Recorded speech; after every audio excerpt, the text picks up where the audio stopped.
कुछ जगहों पर कुछ ऐसे रिश्ते होते हैं और कुछ ऐसे मौके होते हैं जहाँ पर माफ़ी की कोई गुंजाइश नहीं होती। और मुझे लगता है कि तुम्हें भी एक बार तो तुमने आँख बंद करके भरोसा कर लिया, पर पुनः भरोसा करने से पहले सोचना चाहिए। जहाँ कुछ ऐसी बात हो गई हो कि अब चीज़ें बदली नहीं जा सकती, वहाँ पर भी एक बार अगर किसी ने धोखा कर दिया ना, तो दोबारा 100% विश्वास तो नहीं ही किया जाना चाहिए। एक नज़र ज़रूर रखी जानी चाहिए। और जहाँ पर अभी कुछ बिगड़ा नहीं हो, वहाँ पर क्यों तुम्हें चीज़ों को लेकर चलना है? इसलिए कि किसी से एक बार मिल लिए हो, अब कुछ एक बार हो गया है, फिर से सब कुछ शुरू से शुरू करना होगा, इन्हीं डर से। पर नहीं, अपने जीवन को बर्बाद मत होने दो। मैं तुम्हें हमेशा कहते आया हूँ कि क्षमा कर दो, जब कोई गलत करे तो क्षमा कर दो। परंतु कुछ जगहों पर जहाँ तुम्हारी मजबूरी नहीं है, या जहाँ पर जीवन इतना आगे नहीं बढ़ गया है कि अब उसे पीछे नहीं किया जा सकता या पुनः शुरुआत नहीं की जा सकती, तो जहाँ तुम्हारे ऊपर कोई दबाव ही नहीं है, वहाँ पर माफ़ कर दो, लेकिन दोबारा मौका मत दो। आगे बढ़ो, तुम स्वयं ही आगे बढ़ जाओ। मुझे लगता है कि मेरी इतनी सी बात तुम्हें समझ आई होगी और तुम हाँ या ना कहने से पहले सोचोगे ज़रूर। मुझे खुशी है इस बात की कि तुमने अपने नए काम की शुरुआत कर दी है। शुरुआत में चीज़ें मुश्किल लगती हैं, पर हर वो काम जो हर गुरुवार को तुम्हारे शुरू हो रहा है ना, या गुरुवार को हो रहा है, वो कभी भी तुम्हारा नुकसान नहीं करेगा। और अगर वो गुरुवार के दिन हो रहा है, मतलब ये मेरी विशेष लीला है तुम्हें बतलाने के लिए कि तुम आगे बढ़ो, इस क्षेत्र में तुम्हें कामयाबी मिलेगी। ये मेरी भाषा है तुम्हें बताने की, संकेत करने की।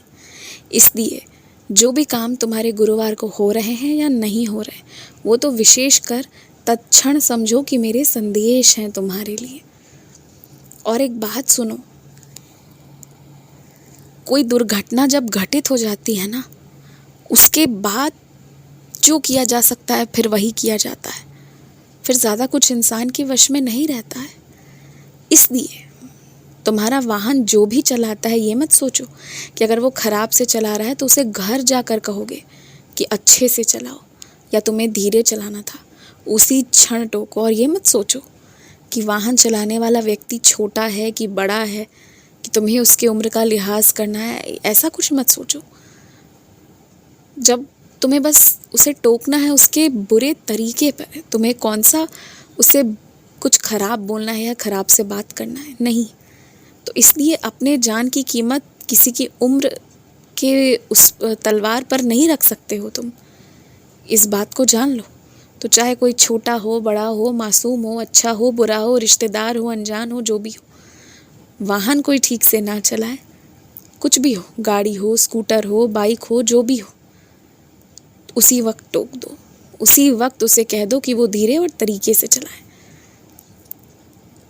और इस चीज़ में इतने स्पष्ट रहो ना कि फिर सामने वाले व्यक्ति के अंदर अगर खुद ब खुद शर्म होगी ना, तो वो दोबारा ये गलती नहीं करेगा। और अगर कोई पुनः बार बार गलती कर रहा है तो बार बार टोको, 1000 बार टोको, इसमें पीछे मत हटो, क्योंकि तुम्हारा जान कोई वापस ला कर नहीं दे सकता। तुम्हें एक खरोच आती है, एक चोट भी आती है, तो क्या कोई एक पल में हाथ रखकर उसे ठीक कर सकता है? नहीं ना। इसी तरह किसी के जान को कोई नहीं लौटा सकता। ये तो केवल परमात्मा के वश में है।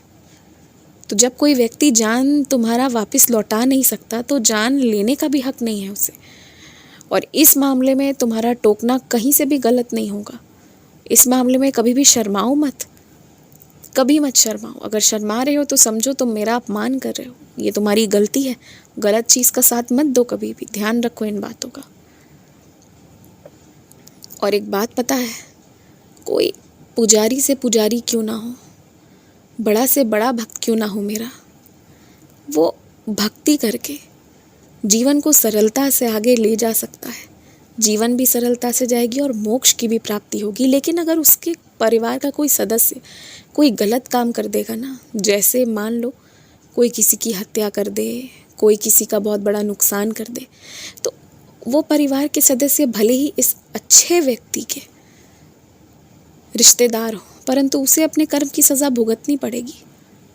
इसमें कोई अलग नियम नहीं चलेगा कि महज वो किसी मेरे भक्त का रिश्तेदार है इसलिए उसे माफ़ी मिल जाएगी। नहीं, अगर कोई किसी के कारण रोएगा तो जिसने रुलाया है उसे भी तो वो भुगतना पड़ेगा, उसे भी तो वो एहसास करना पड़ेगा।